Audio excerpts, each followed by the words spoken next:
Welcome to the Near Memo, a weekly conversation about search, social, and commerce. What happened, why it matters, and the implications for local. Okay, all right.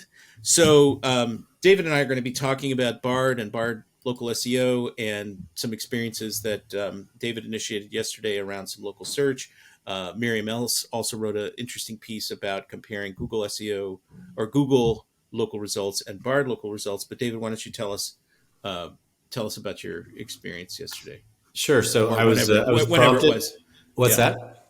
Whenever it was, I don't remember during the week. It was like 2 days ago, I guess. Earlier this week. So I was prompted by Miriam Ellis's similarly themed post on Moz, where she was looking for tacos near her on Bard and kind of going through, Bard didn't do such a great job of targeting locally initially, and then they did, and then it was not entirely clear where the results were coming from. So she took sort of a deep dive into local tacos. And I was like, oh, I actually haven't done any of these kind of searches in Bard yet in that level of detail. Like, that's really interesting. So I just was, I gave a SEM PDX presentation the other night and thought there might be some interesting fodder for that. So I just did a couple of searches just to kind of see what the results were and what I could get Bard to do. I looked for a particular category of lawyer. I looked for golf courses, and I looked for breweries. And then I also looked for things to do, which we'll get to at the end of this. But in all three cases, it was pretty interesting. The results were close. Well, in the case of breweries and golf courses, the results were close to what you would have seen in the local pack and organic if you sort of mash them together. The golf courses one actually mirrored Google's knowledge graph. You don't get a 3-pack for golf courses. You get these sort of interesting tiles coming from the knowledge graph at the top. That was almost a 1-to-1 mirror. So clearly there's the pretty tight integration between the knowledge graph and Bard.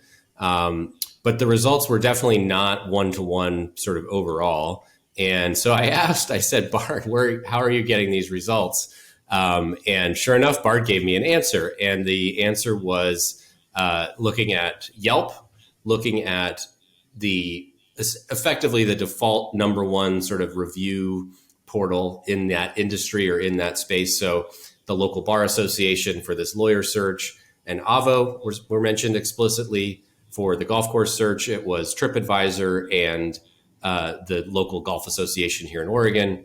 And then for breweries, it was the Oregon Brewers Guild and Untapped. And so it was like the takeaways for me were that, okay, I don't think we need to sort of panic about local SEO for Bard right now, given that you would want a profile on, and Bard also looked at the top, it also said it looked at the top Google results for that term. And so the takeaways were like, okay, you want a profile on Yelp, you want a profile on your most prominent industry directory, and you want to rank in Google's results. It's like, okay, well, you're hopefully doing all of those three things already as part of your local SEO campaign.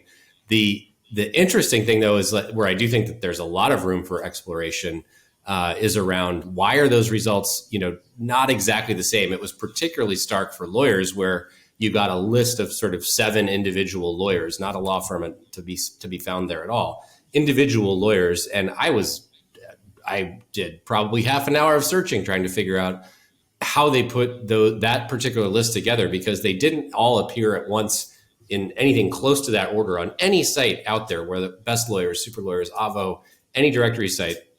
And so they're really munging the results together from all these sources. And if you can figure out how Bard is doing that, I think that would be potentially really compelling if Bard sort of reaches a critical mass level of search. The follow-up search that I did was maybe more interesting and more concerning, particularly as the president of the Tinfoil Hat Society. So I said, okay, find me some things to do on my drive from Dublin to Dunglow, which I'm going to be in Ireland next month. Find me some things to do. And it spat out a list of things to do. And I said, okay, how did you come up with this list? Same question I asked about the previous searches. And it said that it was looking at, essentially it was looking at my location history and my search history. And I said, well, location history, like I have that disabled. Oh, I misspoke. I was only looking at your search history. That's a much more useful sort of input to my recommendations. And then I was like, I feel like that's something I probably would have disabled, but maybe not in the account I was searching Bard under. Like, let me go and see. Sure enough, I'd also disabled my search history.